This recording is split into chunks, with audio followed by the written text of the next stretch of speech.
Bonjour les belles âmes, nous sommes dimanche 11 février, c'est la vidéo spirituelle que nous allons aborder ici, suivie d'un moment de présence à soi-même.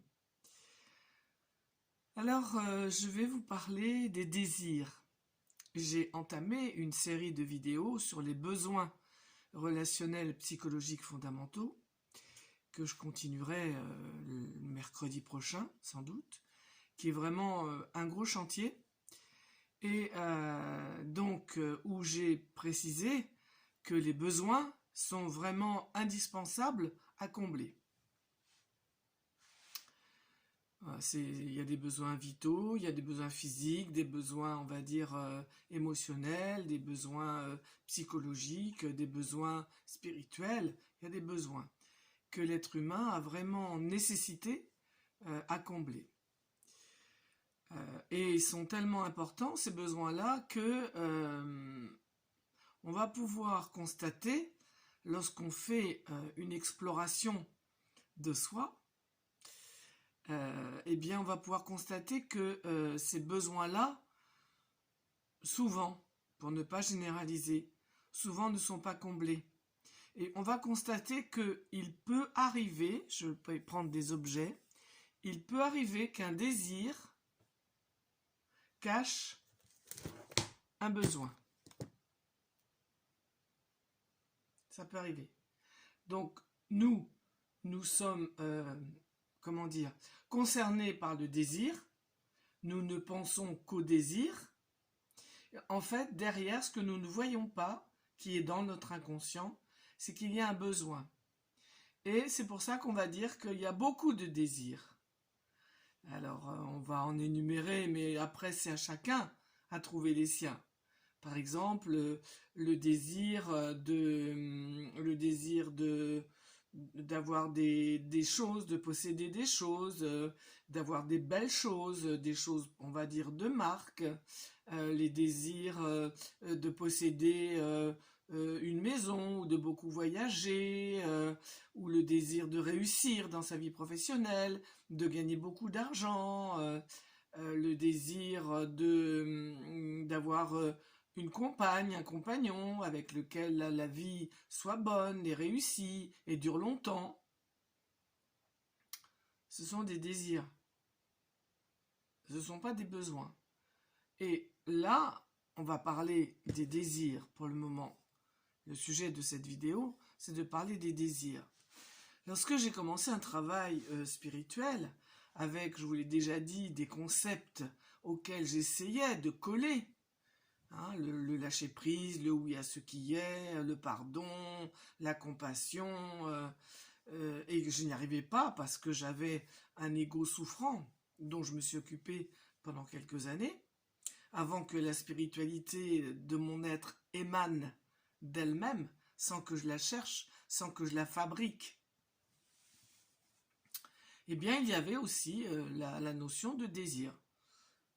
Et moi, j'avais compris, mais peut-être est-ce moi qui avais compris ça, et que ce n'était pas ce qui était véhiculé, d'accord? Mais en tout cas, moi, j'ai compris pendant pas mal d'années que il ne fallait pas avoir de désir.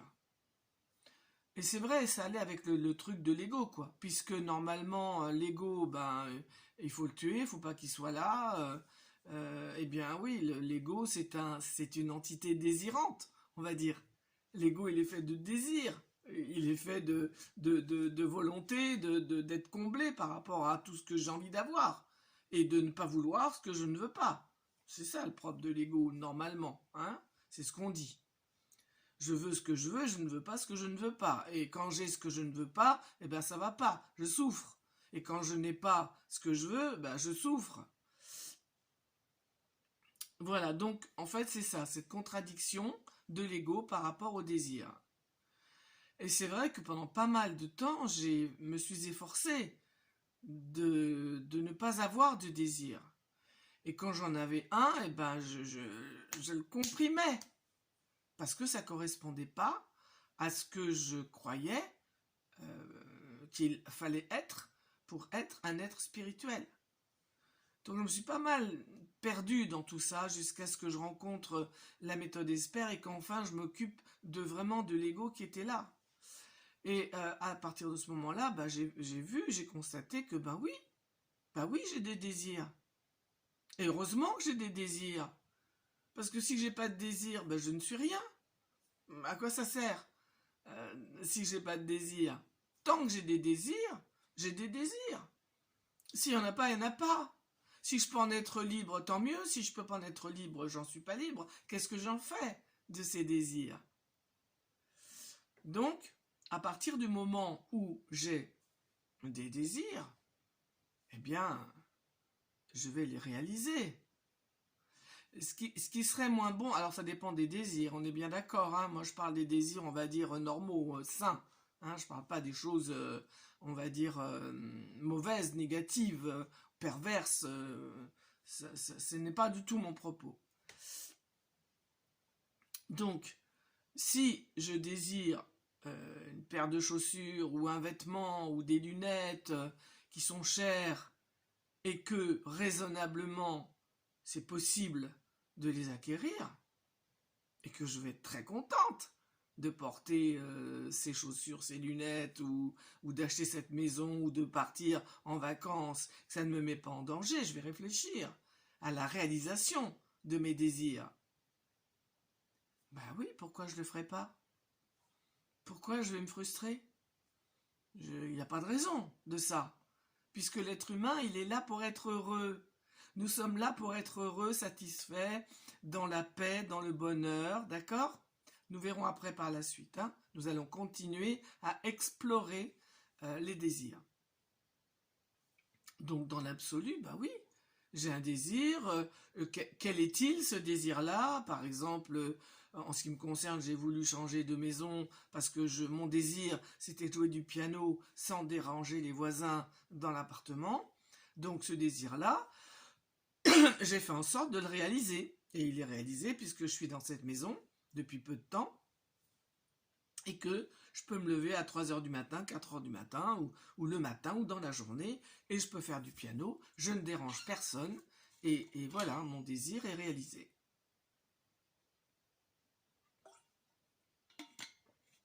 J'ai fait en sorte de le concrétiser d'une façon tout à fait réaliste, raisonnable et bonne pour moi, qui ne me mette pas du tout en danger. C'est le cas. Donc voilà. Donc heureusement que nos désirs qui proviennent de nos pensées, c'est la pensée d'abord qui arrive, hein, la pensée, le désir, puis la mise en action. Parce qu'il y a aussi beaucoup de personnes qui ont des désirs, mais qui ne les mettent pas en œuvre. C'est-à-dire, on va dire, un désir un peu, oui, avorté, quoi, une espèce de pétard mouillé, quoi. J'ai des velléités, on va appeler ça aussi des velléités. Il y a beaucoup de gens qui ont des velléités. Ah ben moi j'aimerais bien prendre une année sabbatique, puis qu'ils ne le font pas. Parce qu'il y a d'autres choses qui viennent empêcher ce désir de se réaliser. Tout désir qui n'est pas regardé, est-ce que j'en ai vraiment l'envie? Qu'est-ce qu'il va m'apporter dans ma vie?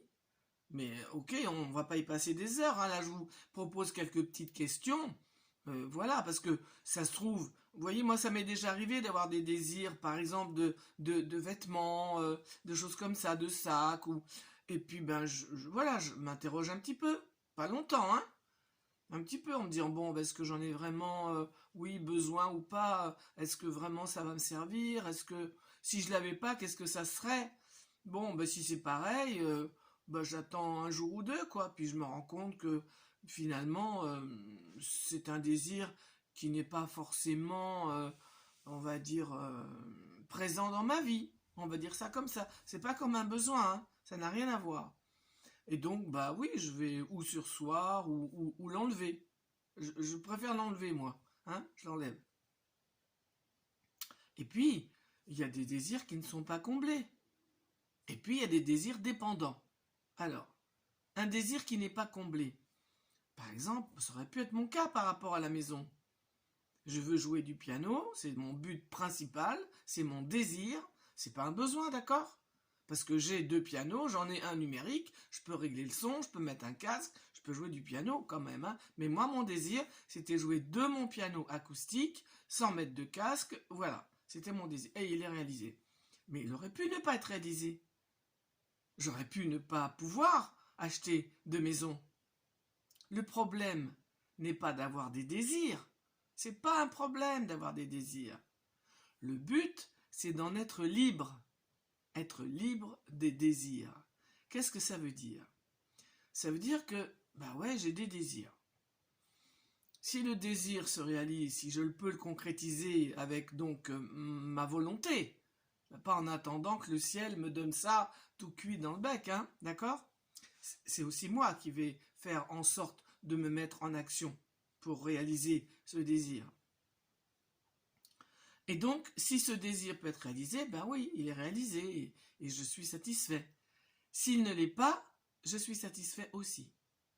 Là, c'est moins évident. C'est ça, être libre du désir. Si j'ai le désir d'aller en vacances avec mon bien-aimé et que mon bien-aimé ne veut pas y aller, mon désir, si je ne veux pas partir toute seule, mon désir, il ne sera pas réalisé. Et je ne vais pas en vouloir, hein. Ouais, quand même, t'aurais dû, parce que tu vois, à cause de toi, j'y vais pas. Non, non. Être libre, laisser l'autre libre de dire non ou de dire oui. Et puis être libre de mon désir qui ne se réalise pas. C'est-à-dire que c'est comme ça. Et c'est là que, lorsqu'on apprend le lâcher-prise, ça vient d'une façon naturelle. C'est pas une frustration, c'est pas une résignation, c'est pas une soumission, c'est une acceptation. Bon, voilà, on le laisse partir. En fait, le désir s'en va. Peut-être qu'il reviendra à un moment donné, sous une autre forme, on verra. Mais en tout cas, là, comme il n'est pas réalisé, on lui dit ciao au désir. On est libre de lui. Et il en va de cette façon-là pour tous les désirs. Tous les désirs, d'accord? Je ne parle pas des besoins, je parle des désirs.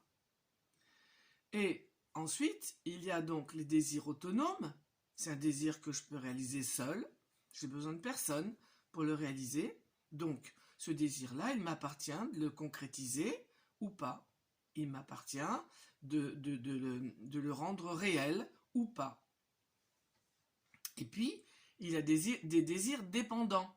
C'est-à-dire que si, par exemple, je ne conduis pas, je donne un exemple, hein, je ne conduis pas et j'ai besoin ou envie, même besoin, hein, parce que c'est aussi valable dans les besoins.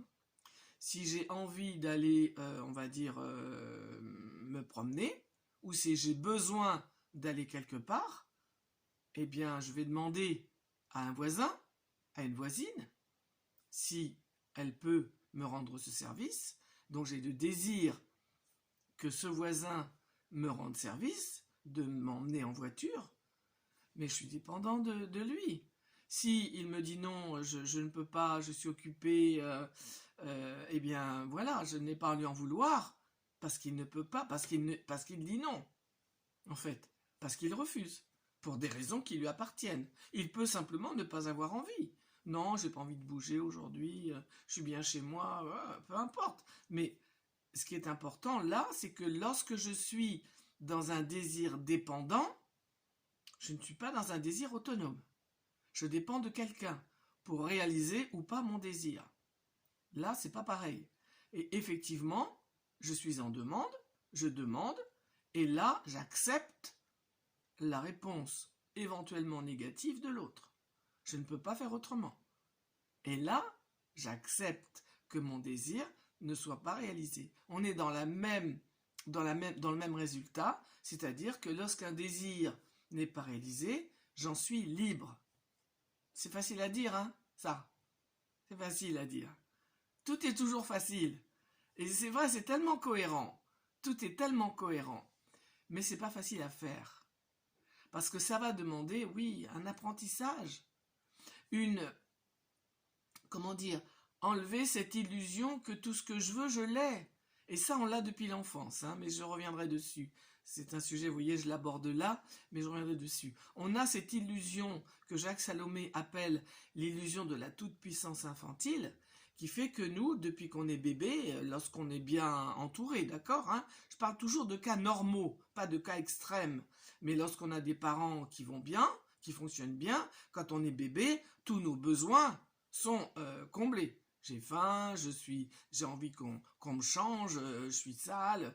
Tout de suite, les parents sont là, à l'affût, oh là là, il n'a pas fait caca aujourd'hui, comment il va, ah t'as vu, il sourit, ah t'as vu, il a dit papa. Vous voyez, on est complètement dans le comblement des désirs et des besoins. À ce moment-là, ce sont des besoins du bébé. Et donc ça fait chez le bébé une illusion de toute puissance infantile qui va faire la difficulté à être frustré et donc la difficulté à lâcher prise lorsque le désir n'est pas comblé. Mais je reviendrai dessus, hein. Mais c'était quand même important que je le détaille pour que vous puissiez y réfléchir. Donc, un désir autonome, c'est un désir qui dépend de la vie, même de la vie, pas forcément de quelqu'un d'autre. Moi, j'ai envie d'acheter une maison et puis ça se fait pas parce que j'ai pas le prêt, parce que je sais pas quoi. Moi, à un moment donné, c'est pas possible. La maison que je voulais me passe sous le nez, j'en sais rien, moi. Être libre du désir lorsque c'est un désir dépendant et aussi lorsque c'est un désir autonome. Donc voilà, ça c'est important. Mais lorsque le désir peut être réalisé, qui ne fait pas tort à autrui, qui n'amène pas de danger dans ma vie, et que je suis contente avec, bah oui, pourquoi je ne le réaliserais pas? C'est super d'être heureux, d'être content. Après, on va se rendre compte au fur et à mesure que l'on avance, pas forcément dans l'âge, mais dans l'introspection, dans le travail sur soi, et surtout dans les besoins, on va se rendre compte qu'en fait, derrière un désir, il y a un besoin, et on va plutôt s'occuper du besoin. Vous voyez, je donne un exemple, ce qui n'est pas mon cas, d'accord? Mais on va prendre encore la maison. J'ai envie d'avoir une maison belle, dans laquelle je vais être bien, je vais pouvoir avoir des fleurs. Vous voyez, on est dans l'ordre du désir, mais en fait, le besoin dans lequel je suis, c'est un besoin de sécurité. En fait, j'avais pas vu, mais c'est important pour moi d'être propriétaire de ma maison, de pas être locataire, d'être certain que dans cette maison-là, eh bien, je serai tranquille. Et puis, je préfère moi avoir la sécurité d'être dans une maison plutôt que d'un appartement. Enfin, il y a plein de choses qui vont faire que lorsque je me relie aux besoins, eh bien, je vais me rendre compte que le désir, il est léger par rapport aux besoins. C'est pour ça qu'on dit que derrière tout désir, il y a un besoin.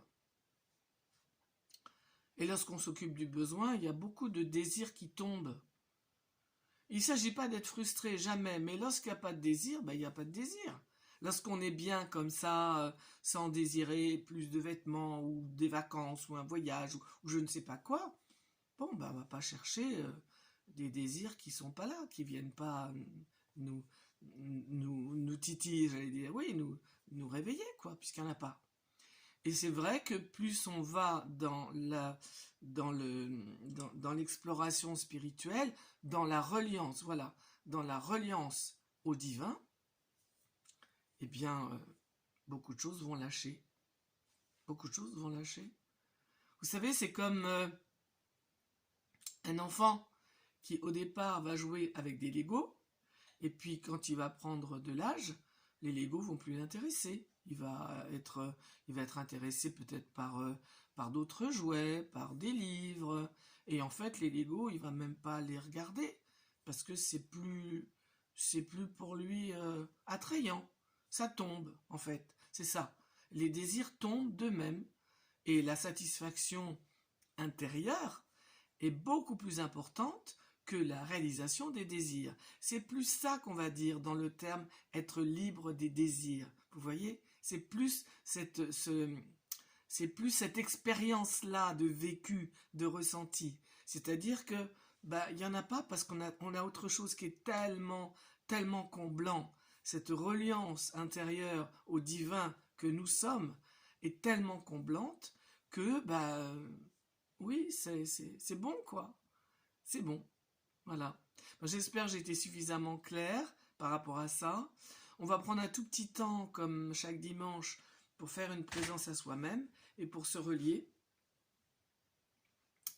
Donc, voilà, on va laisser tomber toute l'énergie, enfin en ce qui me concerne. Laissez tomber l'énergie.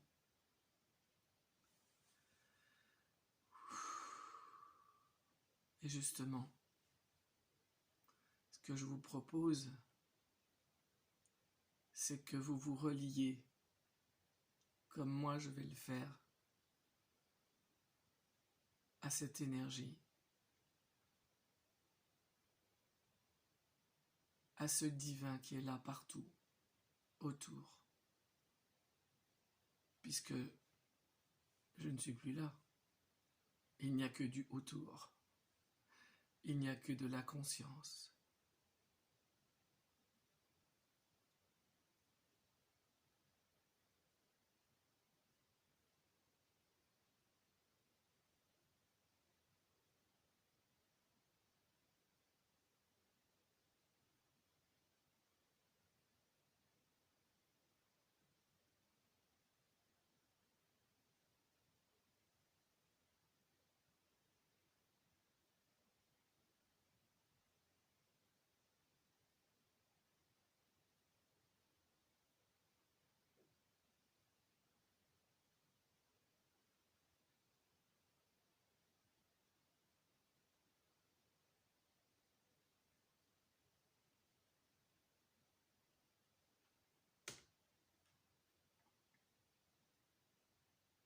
Depuis le temps que nous faisons des présences à nous-mêmes, vous savez sans doute le processus. On s'appuie sur la respiration, on regarde ce qu'il y a à détendre, et lorsque on le souhaite, on le désire, on va tout lâcher et se relier à ce vide qui est là.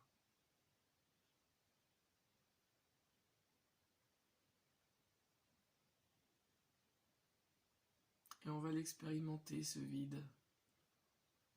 On va le ressentir.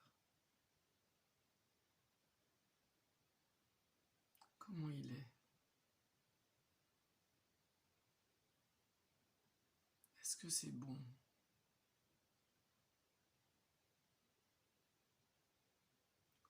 Je ne situe pas, si je sens que c'est bon, je ne situe pas le petit jeu. Je sens que c'est bon. On pourrait dire c'est bon. C'est tout. Je ne rajoute rien.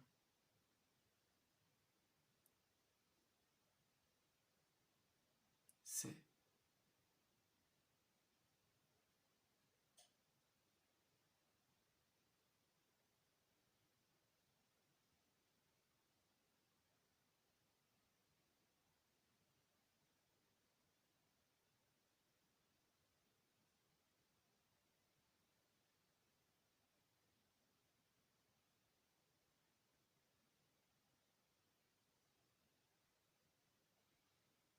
Puis, on reprend de l'énergie en bougeant les mains, le corps, le buste, en faisant des petites grimaces avec le visage pour amener de l'énergie dans le front, dans le nez, dans les joues, dans les lèvres. Et puis, quand on le désire, eh ben, on ouvre les yeux et puis voilà. Tiens, voilà un corps, voilà un visage que je vois dans mon iPhone. Et c'est Linda qui est là. Il en est de même pour vous si vous êtes devant un miroir, une glace. Ça serait intéressant d'ailleurs de faire ça devant un miroir. Très intéressant. Pour vous dire bonjour. Bonne journée à toi qui es là.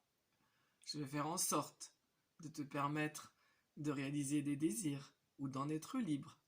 En tout cas, je te souhaite et je vous souhaite et je nous souhaite un beau dimanche. Au revoir.